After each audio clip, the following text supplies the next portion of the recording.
Date है आज 26 अप्रैल 2021। आज हम 25 और 26 अप्रैल के करंट अफेयर करेंगे इस क्लास में। ये सब टॉपिक कवर करेंगे। फर्स्ट टॉपिक है अपना बॉर्डर रोड ऑर्गेनाइजेशन। ये रिसेंटली न्यूज़ में है बीआरओ। ये कौन सी मिनिस्ट्री के अंडर काम करती है? मिनिस्ट्री ऑफ डिफेंस के अंडर ये काम करती है। 2015 से ये मिनिस्ट्री ऑफ डिफेंस के अंडर काम कर रही है। ये क्या काम करती है? Border road organisation border area है जो इंडिया का, उसके अराउंड जितना भी रीजन है जो डिफ़िकल्ट और इनएक्सेसिबल रीजन है, मतलब जहाँ पे पहाड़ वगैरह हैं, कहीं पे रेगिस्तान है, डिज़र्ट है, तो वहाँ पे रोड बनाना मुश्किल है। वहाँ पे कौन बनाता है? बीआरओ रोड बनाता है। और बाकी की कंट्री में रोड कौन बनाता है जी? देखो जी, ये है अपना हिंदुस्तान, और इसमें जो मान लो जी बाकी का रीजन है जो ये एरिया, इसमें रोड बनाता है NHAI, national highway authority of India. ये कौन से मंत्रालय के अंदर काम करती है? ये करती है जी ministry of road and public transport. ये इस मिनिस्ट्री के अंडर काम करती है जी NHAI। ये सारी कंट्री में रोड बनाती है NHAI, लेकिन जितने भी जैसे ये बॉर्डर एरियाज हैं, बॉर्डर एरियाज में रोड कौन बनाता है? बीआरओ, जो मिनिस्ट्री ऑफ डिफेंस के अंडर काम करती है। इसका जो स्टाफ है जी बीआरओ का, आर्मी से लिए जाते हैं। इंडियन आर्मी के कुछ कॉफ होते हैं, इंजीनियर होते हैं, इलेक्ट्रिकल मैकेनिकल इंजीनियर, या सर्विस कॉफ होते हैं, या मिलिट्री पुलिस आर्मी पर्सनल। तो मतलब आर्मी से इसमें स्टाफ होता है जिसका बीआरओ का। चलते हैं नेक्स्ट पे। नेक्स्ट है अपना लीडर समिट ऑन क्लाइमेट 2021। ये समिट अभी होस्ट किया जी यूएस के प्रेसिडेंट जो बिडेन ने। इंडिया ने भी पार्टिसिपेट किया। ये अर्थ डे पे हुआ जी। अर्थ डे होता है 22 अप्रैल को होता है, उसी दिन ये हुआ। इसका टाइटल था, इस समिट का मतलब है जी मीटिंग हुई, ऑनलाइन मीटिंग हुई है, वर्चुअल मीटिंग, ऑनलाइन मीटिंग हुई इंटरनेट के जरिए। इसका टाइटल था मीटिंग का leader summit on climate. Leader summit on climate ये 2 दिन कॉन्फ्रेंस चली जी, 2 डे कॉन्फ्रेंस थी। इसमें ये देखा गया कि जो COP26 होने वाली है, United nation climate change conference होने वाली है, मतलब मीटिंग होने वाली है जी 26, कॉन्फ्रेंस ऑफ पार्टीज, कॉप का मतलब 26 मीटिंग होगी जी इसकी। इस साल ही 2021 में मीटिंग होगी ग्लासगो में। ग्लासगो में मीटिंग होगी। उससे पहले की ये मीटिंग है इसका रोड मैप बनाने के लिए। इस जो क्लाइमेट पे कॉन्फ्रेंस होगी, इसका रोड मैप तैयार करने के लिए। रोड मैप का ये मतलब है जी क्या क्या स्टेप उठाने चाहिए जब COP26 होगी, तो हमें क्या क्या करना चाहिए। ये समिट इसलिए हुआ जी ताकि जो भी मान लो climate action, stronger climate action लिया जा सके, और इकोनॉमिक बेनिफिट जो राइज होते हैं जी क्लाइमेट एक्शन लेने से, वो उनका यूज किया जा सके, और क्लाइमेट क्राइसिस को टैकल किया जा सके। मतलब जलवायु संकट जो आता है जी, जैसे मान लो क्लाइमेट चेंज होता है। क्लाइमेट चेंज में क्या है? टेम्परेचर बढ़ता है जी, ग्रीन हाउस गैस की वजह से ग्लोबल वार्मिंग होती है, उसकी वजह से जो इफेक्ट पड़ता है, उस इफेक्ट को रोकने के लिए, टैकल करने के लिए ये एक्शन लिया जा रहा है जी। ये समिट जो मीटिंग हुई है, इसका ऑब्जेक्टिव और क्या था जी? इसका टारगेट था जी, ऑब्जेक्टिव का मतलब टारगेट या एम, लक्ष्य। इसका टारगेट है जी वर्ल्ड में जो भी मेजर इकोनॉमीज हैं वो अपना जो इमिशन है उसको रिड्यूस करेंगी, पब्लिक और प्राइवेट सेक्टर का इन्वॉल्वमेंट करके।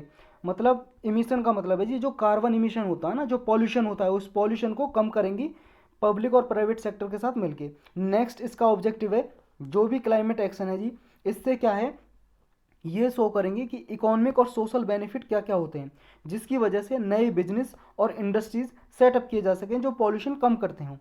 नेक्स्ट बेनिफिट मतलब इसका टारगेट क्या है? इस समिट का जो समिट हो रहा है जी, ये मीटिंग, इसका टारगेट ये है जी ऐसी टेक्नोलॉजी अवेलेबल कराना, ऐसी टेक्नोलॉजी यूज करना जिससे इमिशन को रिड्यूस किया जा सके, और जो टारगेट है नेट जीरो इमिशन का टारगेट, उसको अचीव किया जा सके 2050 तक। देखो ये नेट जीरो इमिशन, ये टर्म क्या है ये आपको याद रखनी है। ये सिर्फ ये पूछा जा सकता है यूपीएससी में कि नेट जीरो इमिशन का मतलब क्या है। इसका मतलब ये बिल्कुल भी नहीं है कि पॉल्यूशन है जो ग्रीन हाउस गैस है उसका बिल्कुल जीरो इमिशन हो, बिल्कुल ये मतलब नहीं है इसका। जीरो इमिशन मतलब नहीं है, इसका मतलब है नेट जीरो का, कि जितना इमिट कर रहे हैं ना हम, जितना मान लो पॉल्यूशन आप इमिट कर रहे हो, कार्बन इमिशन जितना कर रहे हो, कार्बन इमिशन जितना भी कर रहे हो, किसी फैक्ट्री से धुआं निकल रहा है या कार व्हीकल गाड़ियों से निकल रहा है, जितना भी पॉल्यूशन हो रहा है, उस पॉल्यूशन को एब्जॉर्व करें, जितना निकल रहा है उसको एब्जॉर्व करें। चाहे आप पेड़ लगाओ जी, फॉरेस्टेशन करो, अफॉरेस्टेशन करो, पेड़ लगाओ ज़्यादा से ज़्यादा, या फिर कोई और टेक्नोलॉजी अपनाओ जी, या स्मोक टावर लगा के। स्मोक टावर क्या होंगे? ये पॉल्यूशन को एब्जॉर्व कर लेते हैं फिल्टर करके, फिर एयर में छोड़ देते हैं उसको। तो ये कुछ भी टेक्नोलॉजी अपना के ये net zero emission target achieve करना है, इसका टारगेट ये था। नेक्स्ट है जी, जो लाइफ्स और लाइवलीहुड हैं जी, उनको बचाना है क्लाइमेट चेंज से अडेप्ट करके, मतलब पॉल्यूशन की वजह से जितना नुकसान हो रहा है लोगों को उसको बचाना है। यूएस ने क्या अनाउंसमेंट किया है जी, यूएस का देखो ये है, यूएस ने अनाउंस किया, घोषणा किया है कि 2030 तक वो 50 से 52% तक जो इमिशन होता है ग्रीन हाउस गैस इमिशन, उसको 2005 के लेवल से कम कर देना 52%। देखो जी, 2005 में यूएस में जितना भी ग्रीन हाउस गैस इमिशन हो रही थी, ग्रीन हाउस गैस होती है जी, जैसे CO2 हो गई, कार्बन डाइऑक्साइड, मीथेन हो गई CH4, या वाटर वेपर को भी ग्रीन हाउस गैस बोलते हैं, या नाइट्रस ऑक्साइड हो गए जी, ये ग्रीन हाउस गैस हैं। ग्रीन हाउस गैस इसलिए बोलते हैं क्योंकि अगर ये इन्वायरमेंट में रहेंगी ना, एयर में, तो जैसे भी यहाँ से इनकमिंग, जैसे ये सन है जी, सन से रेज आ रही होती हैं, ये अर्थ से टकरा के वापस जा रही होती हैं, इन्हें बोलते हैं टेरेस्ट्रियल रेडिएशन, जो वापस अर्थ से टकरा के वापस जा रही हैं।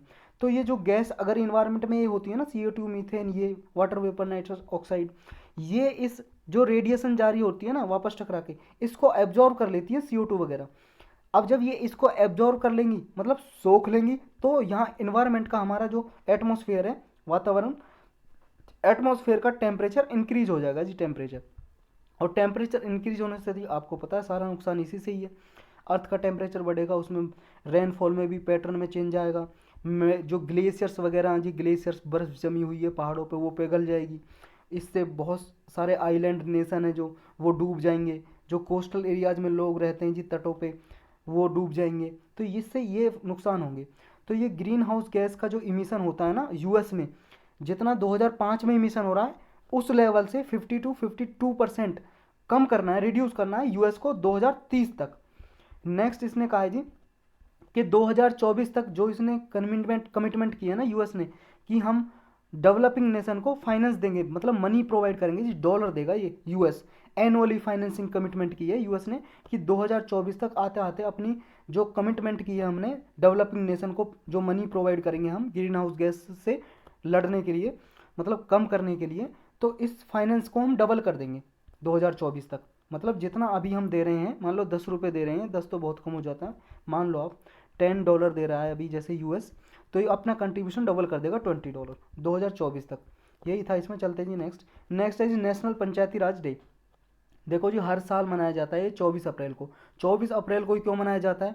क्योंकि 73rd अमेंडमेंट एक्ट पास हुआ था इस दिन, और इफेक्ट में आया था। पास तो पहले ही हो गया था 1992 में, 1992 में, लेकिन इफेक्ट में आ गया था, came into effect. Came into effect का मतलब है जी लागू हो गया था ये अमेंडमेंट, मतलब संशोधन क्या था, 73rd संशोधन क्या था हमारे संविधान में, कॉन्स्टिट्यूशन में, उसके जरिए पंचायती राज इंस्टीट्यूशन जोड़े गए कॉन्स्टिट्यूशन में। देखो जी, पंचायती राज इंस्टीट्यूशन जो आपके गांवों में सरपंच के इलेक्शन होते हैं ना, सरपंच के, ये पहले इसे कॉन्स्टिट्यूशनल स्टेटस नहीं था। 1993 से पहले जब लागू हुआ तो कॉन्स्टिट्यूशनल स्टेटस नहीं था, संवैधानिक दर्जा नहीं दिया था। संवैधानिक दर्जा दिया था इस एक्ट के जरिए, 73rd कॉन्स्टिट्यूशनल अमेंडमेंट एक्ट के जरिए। और ये 11th शेड्यूल जोड़ा गया हमारे कॉन्स्टिट्यूशन में। पहले 10 शेड्यूल थे, फिर 11th जोड़ा गया, उसके बाद 74th से 12th शेड्यूल जोड़ा गया। अब 12 शेड्यूल है, आपको पता ही होगा। तो 73rd ये 24 अप्रैल को लागू हुआ, इसलिए हर साल पंचायती राज सिस्टम मनाया जाता है। लेकिन इससे पहले भी पंचायत के इलेक्शन होते थे, सरपंच वगैरह के, लेकिन कोई संवैधानिक दर्जा नहीं था। हर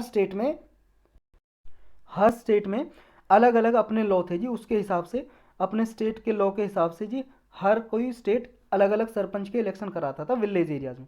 लेकिन इसके बाद कॉन्स्टिट्यूशनल स्टेटस दे दिया गया, पूरे कंट्री में एक ही तरह से इलेक्शन होते हैं जी सबके, हर 5 साल में। तो ये इसलिए कॉमोमरेट किया जाता है जी national Panchayati Raj day country में एनुअली। चलते हैं नेक्स्ट पे। नेक्स्ट है जी rising prevalence of UK strain in Delhi. UK strain का मतलब है जी ये B.1.1.7, ये क्या है? कोरोना का वेरिएंट है जी, कोरोना का दूसरा भाई समझ लो। इसने अपने आप को चेंज कर लिया जी कोरोना ने, जीनोम में।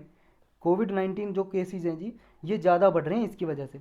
मार्च में 2021 में मार्च में जो केस थे जी, यूके का मतलब है जी यूनाइटेड किंगडम, यूनाइटेड किंगडम का वायरस है जी। इसने मतलब कोरोना ने क्या किया, कोरोना ने यूके में भी फैला हुआ है कोरोना, और हमारे देश में भी जो कोरोना में था उसने अपने आप को चेंज कर लिया, मुटेशन कर लिया जी अपने आप को।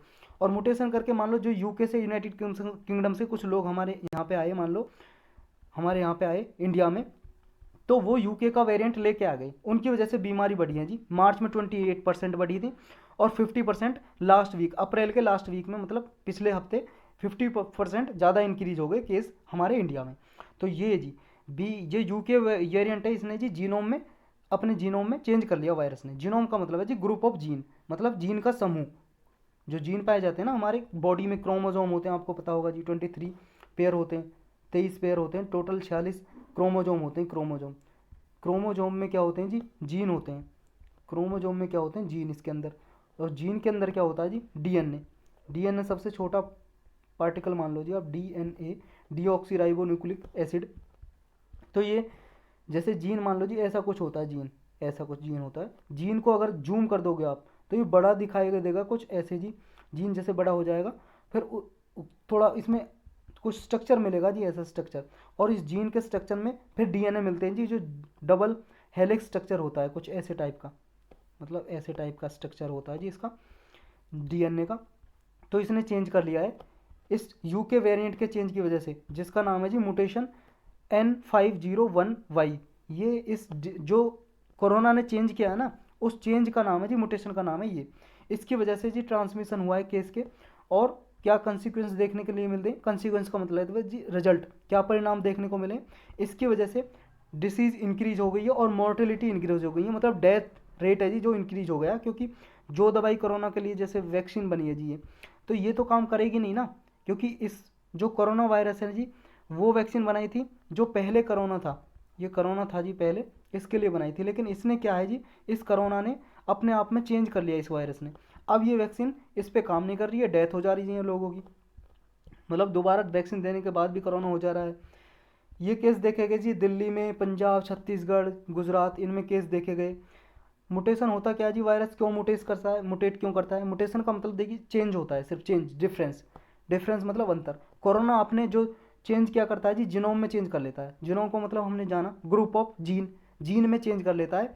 ये मुटेशन जी नेचुरल प्रोसेस होता है, प्राकृतिक, मतलब ऐसा नहीं है कि ये नई सिस्टम है। मुटेशन होता ही होता है जी, चेंज होता ही होता है वायरस में, कोई किसी भी वायरस में, नेचुरल प्रोसेस है। जब भी जैसे मान लो ये आपकी बॉडी में वायरस एंटर करेगा, ये कोरोना वायरस, तो क्या करेगा जी, ये अपने आप में रेप्लिकेट करता रहता है, मतलब अपने आप में मल्टीप्लिकेशन करता रहता है। एक के बन के तीन, और फिर तीन से बन के मान लो, और एक से बने तीन, तीन के और तीन, तीन बन जाएंगे जी, इसके भी तीन, इसके भी तीन, इसके भी तीन, इसके भी तीन, इसके भी तीन।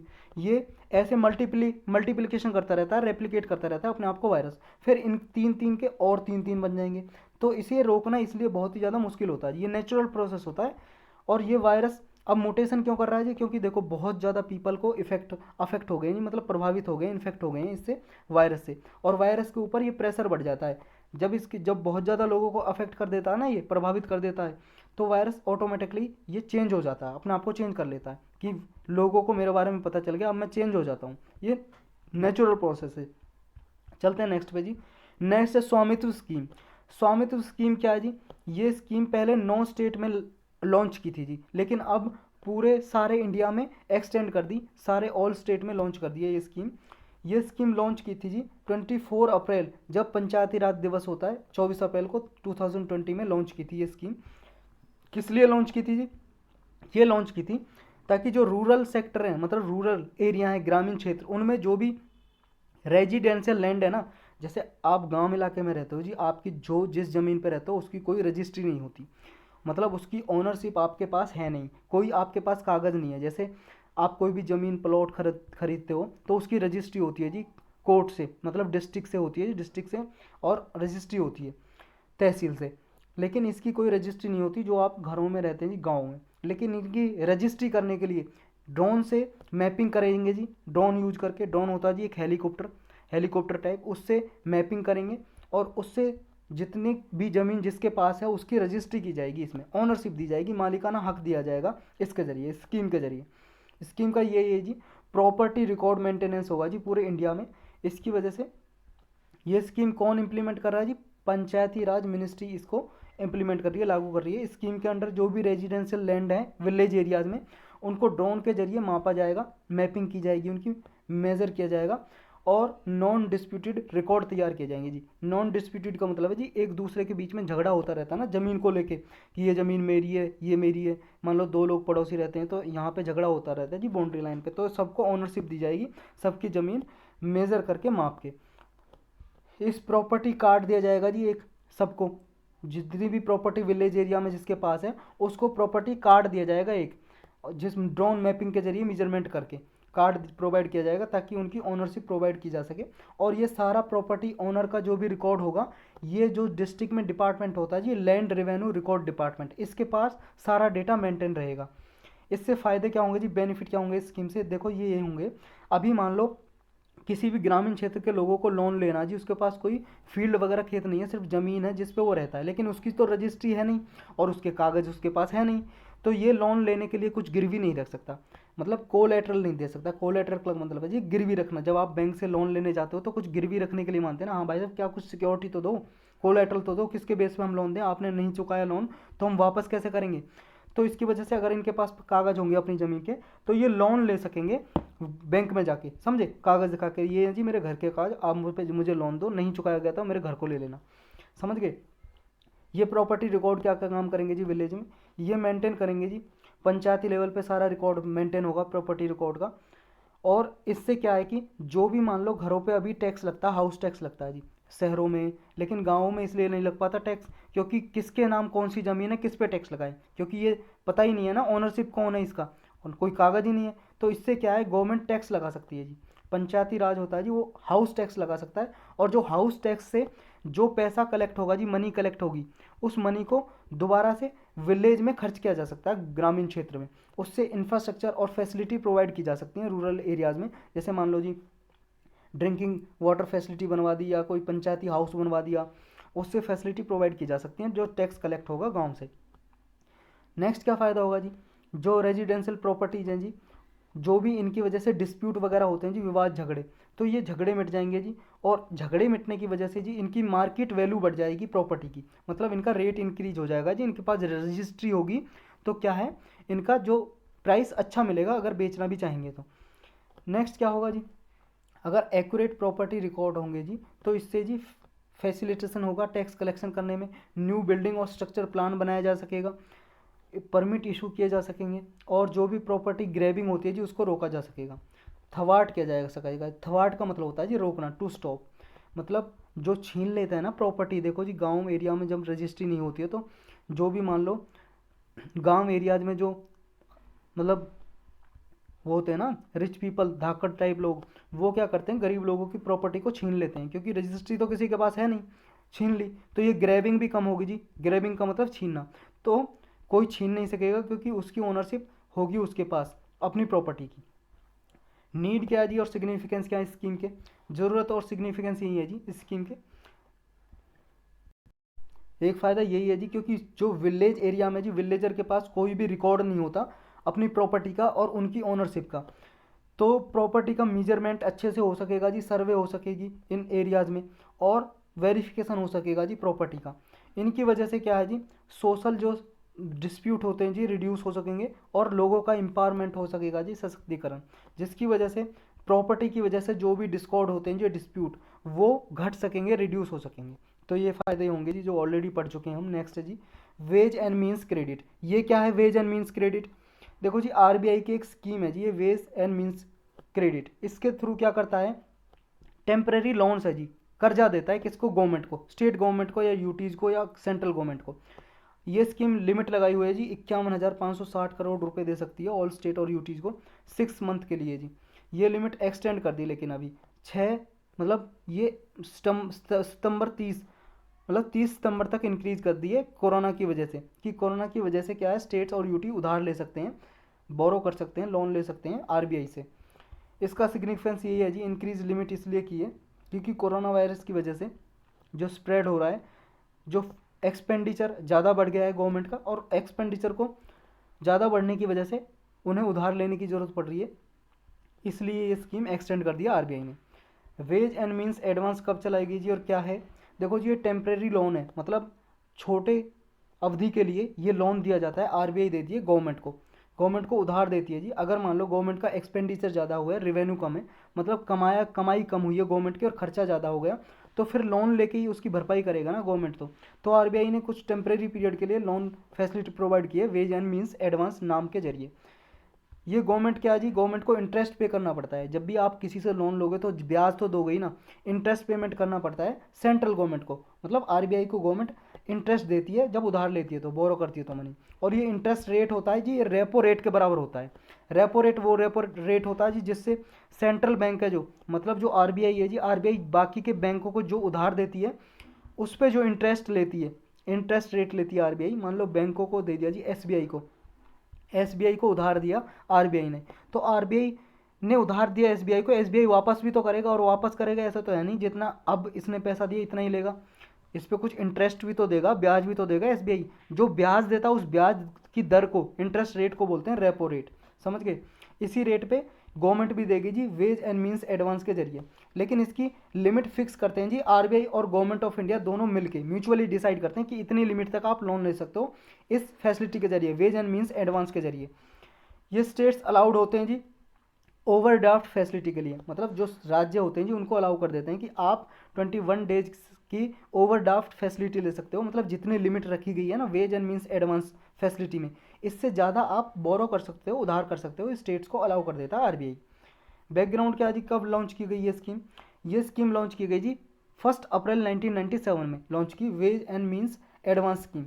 ये सेंट्रल गवर्नमेंट के लिए लॉन्च की गई थी जी, ताकि सेंट्रल गवर्नमेंट का एक्सपेंडिचर बढ़ जाता है वो आरबीआई से लोन ले सके टेम्परेरी पीरियड के लिए। इससे पहले एक स्कीम चल रही थी जी जिसका नाम था एडहॉक टेम्परेरी, मतलब एडहॉक ट्रेजरी बिल्स। एडहॉक का मतलब भी टेम्परेरी होता है जी, मतलब treasury bill, ad hoc treasury bill जारी करती थी सेंट्रल गवर्नमेंट अपना खर्चा पूरा करने के लिए, मतलब उधार लेने के लिए, इस वेज एंड मीन्स स्कीम से पहले। लेकिन इस स्कीम को हटा दिया गया एडहॉक टेम्परेरी ट्रेजरी बिल को, और ये स्कीम लाई गई आरबीआई ने।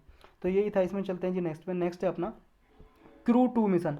ये नासा का मिशन है जी, नासा ने प्राइवेट कंपनी के साथ मिलकर भेजा है ये। इसमें 4 एस्ट्रोनॉट भेजे हैं स्पेस में। स्पेस का मतलब है जी आसमान में भेजे हैं, किस पे? इंटरनेशनल स्पेस स्टेशन पे। इसके बारे में हमने डिटेल से पढ़ा था, अगर आपने नहीं देखा है तो अदर इंपॉर्टेंट टॉपिक है जी प्लेलिस्ट, उसमें जाकर देखो, 2 मिनट का लेक्चर है इंटरनेशनल स्पेस स्टेशन क्या होता है। ये बस एक सैटेलाइट है जी जो घूम रहा है, नासा ने और कुछ कंट्रियों ने मिलकर भेजा जी, रसिया, नासा, कनाडा वगैरह ने, यूरोपियन स्पेस एजेंसी ने मिलकर भेजा है। ये सैटेलाइट अर्थ के चारों ओर घूम रहा है, लगभग लो अर्थ ऑर्बिट में है जी, मतलब 430, लगभग 430 किलोमीटर ऊंचाई पे घूम रहा है। इस पे जाके साइंटिस्ट क्या करते हैं जी, रिसर्च करते हैं। देखो जो स्पेस में साइंटिस्ट जाते हैं ना, वैज्ञानिक, उनको एस्ट्रोनॉट बोलते हैं, एस्ट्रोनॉट खगोल वैज्ञानिक बोलते हैं जी हिंदी में। तो ये क्या है, ये भेजें जी अभी यूएसए से नासा ने, स्पेस एक्स एक कंपनी का नाम है जी, प्राइवेट कंपनी, इसके साथ मिलकर भेजें। नासा के प्रोग्राम का नाम है कॉमर्शियल क्रू प्रोग्राम, इसके अंडर भेजें जी। ये सेकंड मिशन होगा जी, क्रू 2 इसके इसीलिए नाम है इसका। सेकंड क्रू रोटेशन मिशन होगा स्पेस एक्स का, जो स्पेस एक्स कंपनी है उसका सेकंड मिशन होगा स्पेस एक्स क्रू ड्रैगन का। लेकिन जो इंटरनेशनल पार्टनर के साथ इस स्पेस एक्स का फर्स्ट मिशन होगा, मतलब नासा के साथ मिलकर फर्स्ट मिशन होगा, लेकिन स्पेस एक्स का सेकंड मिशन है जो स्पेस में भेज रहा है ये कंपनी है जी स्पेस एक्स। ये क्रू 2 मिशन करेगा क्या जी, इंटरनेशनल स्पेस स्टेशन पर जो 4 एस्ट्रोनॉट भेजे हैं ये क्या काम करेंगे, ये काम करेंगे जी स्टडी करेंगे, माइक्रो ग्रेविटी स्टडी करेंगे जी, अध्ययन करेंगे माइक्रो ग्रेविटी पे, और फूड फिजियोलॉजी पे अध्ययन करेंगे, स्टडी करेंगे कि जो भी मान लो वहाँ पे लोग फूड खाते हैं, जाके खाना खाते हैं, उसकी डाइटरी इंप्रूवमेंट क्या होगा, उससे इम्यून फंक्शन पे क्या इफेक्ट पड़ेगा, मतलब उसकी जो इम्यूनिटी है जी, रोग प्रतिरोधक क्षमता, उस पर क्या इफेक्ट पड़ेगा, ये सारी स्टडी की जाएगी जी। इससे फ़ायदा क्या होगा, फ़ायदा ये होगा जी जो भी क्रू मेंबर मान लो वहाँ जाएंगे तो उन्हें अडेप्ट करने में फ़ायदा होगा, मतलब वहाँ की जो भी इन्वायरमेंट है जी स्पेस में, उसमें अपने आप को ढालना, बॉडी अपने आप को ढाल सके इन्वायरमेंट के हिसाब से, उसमें फ़ायदा मिलेगा जी इससे। नेक्स्ट क्या होगा जी, जिनका सेंट्रल फोकस है जी, इसमें एक टिश्यू चिप भेजिए जी, टिश्यू चिप इस मिशन के साथ, जो अभी मिशन भेजा है ना crew 2 mission, crew second mission, इसके साथ एक टिश्यू चिप भेजिए, टिश्यू चिप। टिश्यू चिप क्या है जी, ये ह्यूमन ऑर्गन्स के तरह की है, मतलब मल्टीपल सेल लगे हैं जी इसमें, जैसे ह्यूमन बॉडी है उसी तरह से टिश्यू चिप है, ये ह्यूमन बॉडी की तरह ही काम करती है टिश्यू चिप, समझे, ह्यूमन बॉडी की तरह काम करेगी और पता लगाएगी कि सेफ और इफेक्टिव ड्रग और वैक्सीन के बारे में आइडेंटिफाई करने में, कि ऐसी इफेक्टिव ड्रग वगैरह का आइडेंटिफाई करने में ये चिप पता लगाएगी। ये कॉमर्शियल क्रू प्रोग्राम क्या है जी, जिसके ज़रिए ये मिशन भेजा गया है। देखो जी, ये इसका मेन ऑब्जेक्टिव ये है इस मिशन का, ये क्रू कॉमर्शियल क्रू प्रोग्राम के अंडर भेजा गया है जो, इसका ये है कि जो कॉस्ट आती है ना स्पेस में कोई भी मिशन भेजने के लिए, तो ये कॉस्ट को रिड्यूस किया जाए। और जो भी कार्गो क्रू, कार्गो का मतलब है जी सामान, और क्रू का मतलब ये भेजे जा रहे हैं जी एस्ट्रोनॉट इसमें, ये जो भी ट्रांसपोर्ट किए जाते हैं ना ISS पे, मतलब इंटरनेशनल स्पेस स्टेशन पे ISS पे भेजे जाते हैं। इन पे क्या है कि कम कॉस्ट में भेजा जा सके और ग्रेटर साइंटिफिक रिसर्च हो सके, इसका टारगेट ये है इस प्रोग्राम का जी। इस प्रोग्राम के जरिए नासा क्या करता है जी, कॉमर्शियल जो भी पार्टनर होते हैं, जैसे जी ये कंपनी के नाम है Boeing, space x private company है, इनके साथ मिलके कॉस्ट को कम किया जाए, लोअर किया जाए ये इसके साथ मिलके। और कंपनीज को जी इंसेंटिव, ये क्या करेगा, also give the companies incentive, incentive भी प्रोवाइड करता है जी। इंसेंटिव का मतलब प्रॉफिट देता है जी, मनी प्रोवाइड करते हैं ताकि डिजाइन और बिल्ड कर सकें ऐसे कॉमर्शियल ऑर्बिटल ट्रांसपोर्ट सर्विस, मतलब जो भी मिशन में सर्विस प्रोवाइड होती है जी, उसके लिए कम कॉस्ट में ज़्यादा से ज़्यादा फैसिलिटी प्रोवाइड की जा सके, इसका मेन टारगेट ये है। जो बोइंग और स्पेस एक्स, ये दोनों कंपनी नासा ने सिलेक्ट की थी जी 2014 में, कि इन कंपनी के साथ मिलके, प्राइवेट कंपनी के साथ मिलके हम ऐसा ट्रांसपोर्टेशन सिस्टम डेवलप करेंगे जो आसानी से कम कॉस्ट में क्रू वगैरह को भेजा जा सके, ट्रांसफ़र किया जा सके स्पेस में, ISS पे, मतलब इंटरनेशनल स्पेस स्टेशन पे कम कॉस्ट में भेजा जा सके। इसलिए ये 2014 में इनके साथ मिलके काम किया था नासा ने। तो इतना ही था जी, आज के टॉपिक इतने ही थे। अब हम क्वेश्चन करेंगे कुछ। फर्स्ट क्वेश्चन है, आपको बताना जी, बायोलॉजिकल ऑक्सीजन डिमांड अगर हायर हो गई, ज़्यादा हो गई, तो इसका क्या इफेक्ट पड़ेगा जी। बायोलॉजिकल ऑक्सीजन डिमांड होती है जी, ये मान लो डिजोल्व ऑक्सीजन। डिजोल्व ऑक्सीजन क्या होती है जी, जो वाटर में ऑक्सीजन होती है ना, वही होती है डिजोल्व ऑक्सीजन बोलते हैं जी, बस जो वाटर में होती है ऑक्सीजन, ये मान लो। तो ये ऑक्सीजन अगर ज़्यादा हो जाए जी, बायोलॉजिकल ऑक्सीजन डिमांड ज़्यादा हो जाए, तो आपको बताना है जी इसके क्या इफेक्ट पड़ेंगे। इसके इफेक्ट होंगे जी, greater the amount of organic matter available for oxygen consuming bacteria. जो बैक्टीरिया ऑक्सीजन कंज्यूम करते हैं जी, तो इससे क्या होगा, जो ऑर्गेनिक मैटर का जितना अमाउंट है वो ज़्यादा हो जाएगा। इससे और क्या इफेक्ट होगा जी, जो पॉल्यूशन है जी वाटर में, उसका लेवल भी ज़्यादा बढ़ जाएगा। अगर ये मान लो जी बायोलॉजिकल ऑक्सीजन डिमांड बढ़ जाएगी।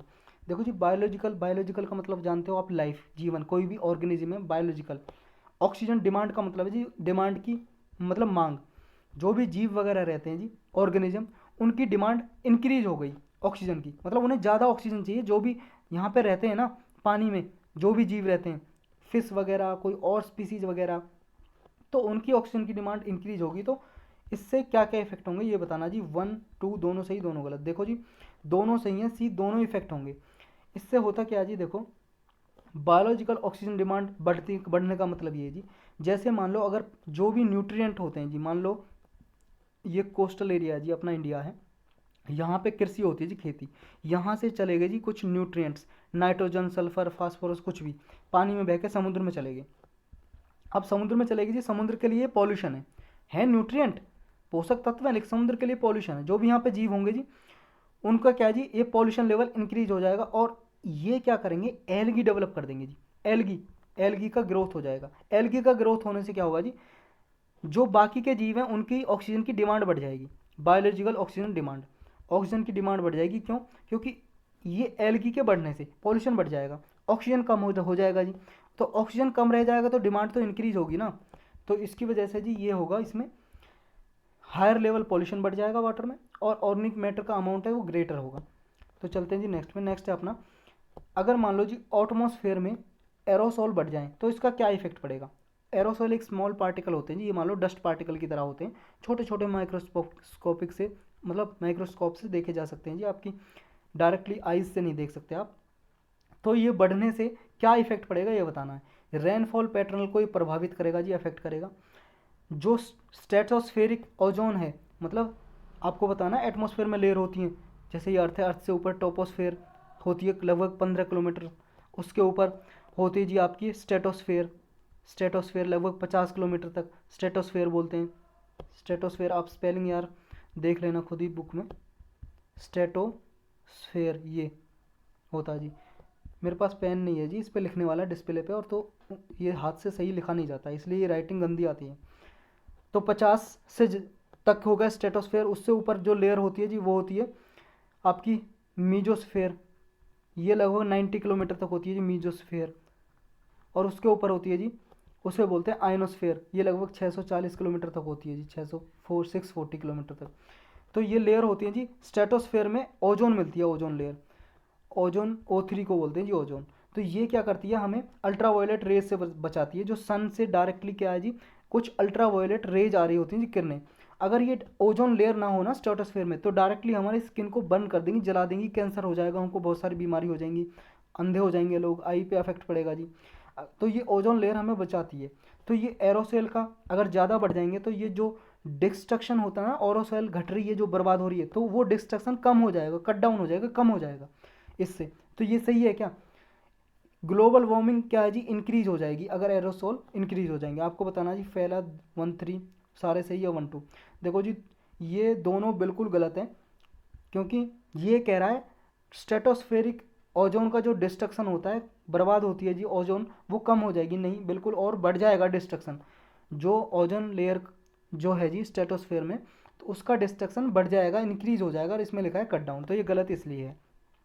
और ग्लोबल वार्मिंग इंक्रीज नहीं होगी जी, क्योंकि देखो ग्लोबल वार्मिंग कब इंक्रीज होती है, जो कोई भी गैस वगैरह होती है, और अर्थ है जी, ये अर्थ से मान लो ये टेरेस्ट्रियल रेडिएशन जा रही है जी। टेरेस्ट्रियल रेडिएशन क्या है, जो कोई भी इनकमिंग सोलर रेडिएशन है जी, इनकमिंग सोलर वेव है जी, ये आ रही है सूरज से, सूरज से आ रही है जी, ये सन है, सन से रेज आ रही हैं, ये क्या करती हैं, अर्थ से टकरा के वापस जाती हैं टेरेस्ट्रियल रेडिएशन। और जब वापस जा रही हैं जी, जो इन्वायरमेंट में जो भी गैस होती है ना, जैसे CO2 हो गई, CH4 हो गई, मीथेन, वाटर वेपर हो गया जी, मतलब मॉइस्चर हो गया जी, तो ये एब्जॉर्व कर लेते हैं इस टेरेस्ट्रियल रेडिएशन को, और ये गर्म होता है, इसकी वजह से वातावरण गर्म हो जाता है। इस गर्म को होने को ही, जो गर्म हो रहा है वातावरण, टेम्परेचर इंक्रीज हो रहा है, इसको ही बोलते हैं ग्लोबल वार्मिंग। तो ये ग्लोबल वार्मिंग इंक्रीज तब होती है जब ये एब्जॉर्व करती हैं टेरेस्ट्रियल रेडिएशन को। लेकिन ये एरोसोल क्या करते हैं जी, अगर ये एटमॉस्फेयर में एरोसोल हैं, ये डस्ट पार्टिकल वगैरह हैं, ये क्या करते हैं, जो इनकमिंग सोलर वेव आ रही होती है ना, उसको यहीं से रिजेक्ट कर देते हैं वापस। तो यहीं से जब स्पेस में रिजेक्ट हो गया, जो हमारा एटमॉस्फेयर है जी, एटमॉस्फेयर मानते हैं जी लगभग हम 640 किलोमीटर तक, जो 4 लेयर अभी हमने डिस्कस की, उससे ऊपर स्पेस है, आसमान है जी, उससे ऊपर एटमॉस्फेयर है जी हमारा 640 किलोमीटर तक, समझ गए। तो ये जो पार्टिकल हैं जी वापस स्पेस में कर देंगे रिफ्लेक्ट, तो अब रिफ्लेक्ट कर देंगे, तो एटमॉस्फेयर का टेम्परेचर बढ़ने का कोई काम ही नहीं है जी, क्योंकि स्पेस में वापस रिफ्लेक्ट कर दिए। तो ये इंक्रीज नहीं होगी जी ग्लोबल वार्मिंग, ये गलत कह रहा है, बल्कि डिक्रीज होगी। तो ये ए हमारा करेक्ट आंसर हो जाएगा जी। चलते हैं नेक्स्ट पे। नेक्स्ट बताना जी, मीथेन इमिशन के रिगार्डिंग को स्टेटमेंट दी हुई है, आपको बताना जी कौन सा करेक्ट स्टेटमेंट है। फर्स्ट स्टेटमेंट बोल रही है आपकी, जो वेटलैंड होते हैं जी, आर्द्रभूमि, उनसे सबसे ज़्यादा मीथेन का इमिशन होता है क्या? सबसे ज़्यादा जो ट्रॉपिकल में, मतलब टेम्परेट रीजन और आर्कटिक रीजन है, वो सबसे ज़्यादा मीथेन इमिशन करते हैं क्या? मीथेन उनसे ज़्यादा निकलता है क्या टेम्परेट और आर्कटिक रीजन से? टेम्परेट आर्कटिक रीजन तो आप जानते हो ना, ये अर्थ है जी, ये इक्वेटर है, ये आपका 23.5 23.5 डिग्री नॉर्थ और साउथ में ट्रॉपिकल है, फिर 35 डिग्री तक क्या है, ये सब ट्रॉपिकल जो है ना दोनों साइड, उस 35 से 60 डिग्री तक उसे बोलते हैं जी टेम्परेट, और 60 डिग्री से 90 डिग्री तक उसे बोलते हैं जी पोलर रीजन। और ये पोलर रीजन और ये टेम्परेट रीजन से ऊपर आर्कटिक रीजन है जी, क्योंकि यहाँ पे आर्कटिक सर्कल है, आर्कटिक सी है, आर्कटिक सी के नाम से, समुद्र के नाम से ही आर्कटिक सर्कल है जी यहाँ पे, जो रसिया के पास है लगभग। तो ये ज़्यादा कंट्रीब्यूट करता है क्या मीथेन इमिशन में? नेक्स्ट बोल रही है जी statement, methane is categorize as a short lived climate pollutant, मतलब मीथेन क्या है जी, कुछ समय तक की जो मीथेन गैस जैसे CH4, ये कुछ समय तक ही इन्वायरमेंट में, जो हमारा एटमॉस्फेयर है वातावरण, उसमें प्रेजेंट रहती है, ये छोटी अवधि के लिए ही, उसके बाद ये डिस्ट्रॉय हो जाती है। आपको बताना जी कौन सा स्टेटमेंट करेक्ट है जी आपका, बताओ जी। 1-2 1-3 2-3 या ऑल ऑफ दी अबव? देखो जी दूसरा स्टेटमेंट बिल्कुल गलत है, क्योंकि ज़्यादा टेम्परेट और आर्कटिक से नहीं जी, 60% तो कंट्रीब्यूशन ट्रॉपिकल रीजन करता है। ट्रॉपिकल जो हमारा 23.5 नॉर्थ साउथ में है ना, ये रीजन करता है 60% मीथेन इमिशन। तो ये स्टेटमेंट बिल्कुल गलत हो जाएगी, 1 और 3 सही है जी, बी आंसर करेक्ट हो जाएगा। चलते हैं नेक्स्ट पे। यूट्रोफिकेशन क्या है जी, ये बताना आपको, यूट्रोफिकेशन के बारे में करेक्ट स्टेटमेंट बतानी है। आपकी पहली स्टेटमेंट बोलिए जी, यूट्रोफिकेशन क्या है जी, एक जब कोई भी वाटर बॉडीज में क्या है जी, मिनरल्स और न्यूट्रिएंट इनरिच हो जाते हैं, मतलब ज़्यादा खनिज पदार्थ और पोषक तत्व ज़्यादा हो जाते हैं, उनकी वजह से क्या है, वाटर में एल्गी बढ़ जाती है और वाटर की क्वालिटी इंक्रीज हो जाती है। ये होता है क्या यूट्रोफिकेशन की वजह से। इसकी वजह से क्या है जी, फाइटोप्लैंक्टन इंक्रीज हो जाते हैं वाटर बॉडी में, जिससे न्यूट्रेंट लेवल के इंक्रीज होने से, मतलब अगर न्यूट्रेंट लेवल इंक्रीज होगा उसकी वजह से फाइटोप्लैंक्टन, मतलब जो समुद्र में क्या है जी, जो घास वगैरह होती है ना, उसी को बोल रहे हैं फाइटोप्लैंक्टन, ये इंक्रीज हो जाता है इसकी वजह से। आपको बताना जी करेक्ट कौन सा है। 1 2 दोनों सही दोनों गलत। पहला बिल्कुल गलत है जी, बी करेक्ट आंसर हो जाएगा। पहला गलत क्यों जी? सारी स्टेटमेंट गलत है, सिर्फ ये वाली स्टेटमेंट सही नहीं है कि ये कह रहा है वाटर का जो है जी क्वालिटी इंक्रीज हो जाएगी। इंक्रीज नहीं जी, डिक्रीज होगी, क्योंकि वाटर में क्या है, यूट्रोफिकेशन का मतलब है जी, जब मान लो ये अपना इंडिया जी, यहाँ पे कृषि हो रही है, खेती हो रही है, इसमें से क्या है, कुछ पोषक तत्व चले जाते हैं जी, जो खाद डालते हैं ना हम खेती में कृषि करने के लिए, उससे मान लो ये चले जाते हैं जी, जैसे नाइट्रोजन हो गया जी, ये फास्फोरस हो गया, तो ये चले जाते हैं जी न्यूट्रिएंट्स। इसकी वजह से क्या होता है, एल्गी बढ़ जाती है जी, एल्गी पानी में, समुद्र के पानी में एल्गी इंक्रीज हो जाती है। इसकी वजह से क्या होगा जी, एल्गी इंक्रीज हो जाने से वाटर की क्वालिटी घट जाती है, क्योंकि पॉल्यूशन लेवल इंक्रीज हो जाता है, और इसकी वजह से बायोलॉजिकल ऑक्सीजन डिमांड भी इंक्रीज हो जाती है। तो ये वाटर की क्वालिटी को घटा देता है, डिक्रीज कर देता है, पॉल्यूशन बढ़ जाता है, क्योंकि इसमें लिखा है इंक्रीज, तो इसलिए गलत हो जाएगी जी। पहला दूसरा बिल्कुल सही है जी। फाइटोप्लैंक्टन बढ़ गए, एल्गी जो इंक्रीज हो गई है वो भी क्या है, फाइटोप्लैंक्टन है, तो इंक्रीज हो जाती है जी न्यूट्रिएंट लेवल इंक्रीज होने से। तो चलते हैं जी नेक्स्ट पे। नेक्स्ट बताना जी आपको, ड्यूरिंग विंटर, जो विंटर का मतलब सर्दी, आपको बताओगी सर्दी के दौरान, जब सर्दियाँ आती हैं तो व्हीकल्स क्या होते हैं जी, with close door and windows remain warmer than the temperature outside. सर्दी में क्या होता है जी, जो कार गाड़ियाँ होती हैं ना, कार अगर उनके शीशे बंद हों तो अंदर क्या जी, टेम्परेचर इंक्रीज हो जाता है, और बाहर आप जैसे निकलोगे जी, बाहर आपको ज़्यादा ठंड लगेगी और गाड़ी के अंदर कम लगती है। तो इसका रीज़न क्या है, कौन सा रीज़न है जी, बताओ जी। Green house gas effect, green house effect, या heat conduction by metallic frame of vehicle, या फिर आयोनाइजिंग रेडिएशन इफेक्ट, या हाई पॉल्यूशन होता है आउटसाइड, व्हीकल के बाहर ज़्यादा पॉल्यूशन होता है जिसकी वजह से बाहर कम टेम्परेचर और बाहर मतलब अंदर गाड़ी के अंदर ज़्यादा। कौन सा है जी, बताओ। देखो जी, इसका है जी ग्रीन हाउस इफेक्ट की वजह से होता है ऐसा। कैसे ग्रीन हाउस इफेक्ट क्या है, जैसे ये कार है जी, कार बना ही लेते हैं, ये मान लो जी कार है, फॉर्चूनर है, ये मान लो फॉर्चूनर कार है। तो इसमें क्या है जी, ये जो कार है, अब इसके जो विंडो लगे हैं जी, इसमें क्या है, सूर्य की किरण आएंगी, ये इनकमिंग सोलर वेव है, लेकिन ये जो शीशा लगा होता है जी, मिरर, ये क्या है, जो रेडिएशन आई है उसको बाहर नहीं निकलने देता, उसको अंदर ही ऑब्जर्व कर लेते हैं। इनकमिंग तो आती है लेकिन बाहर नहीं जा पाती निकल के। अब जब हीट जो अंदर आ गई और बाहर नहीं जा पा रही, तो अंदर तो वो टेम्परेचर इंक्रीज ही करेगी ना। अब टेम्परेचर इंक्रीज अंदर हो जाएगा, लेकिन जैसे ही आप खिड़की खोल के बाहर निकलोगे गाड़ी से, तो क्या है, आपका जो बाहर टेम्परेचर कम लगेगा। तो ये है जी ग्रीन हाउस इफेक्ट बोलते हैं इसी को। तो आज के लेक्चर में इतना ही था।